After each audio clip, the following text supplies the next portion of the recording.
So not only are we looking at asset information and patching and vulnerabilities, but we're also pulling back software information.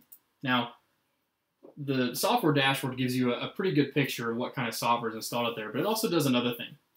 You can use this information to analyze maybe what software shouldn't be installed in your environment that is. So for example, in this chart here, we're looking at the different counts of software, unique counts, publishers, installations by day in this bar chart here.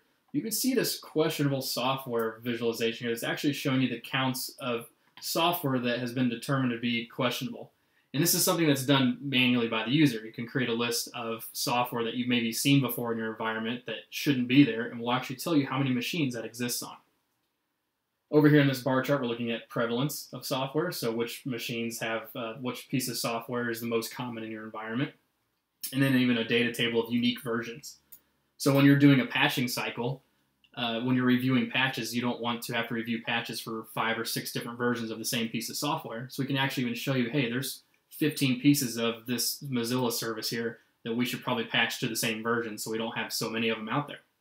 And then again, the raw information, just like every dashboard at the bottom, that shows the computer, where it's located, and then what patch software it is that's on that machine. And again, just like always, we can do additional filtering analysis. But I'm actually going to show you a different kind of filter. So let's say I want to look for a very specific piece of software that may exist on a machine.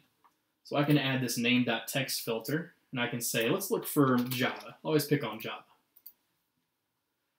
So I've now filtered on every single piece of software that has the word Java in its name, and we can see all the information about it. So we have 3,000 different instances, 22 unique, and 2 unique counts of publishers. So there's a couple different Java publishers there. You can see over here is the unique count of different versions of Java. We actually got 3 pages here.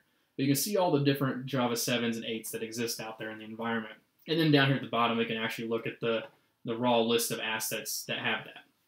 And if you wanted to go farther, you can say, hey, let's look at just critical assets. And there is our critical assets that have Java installed on them.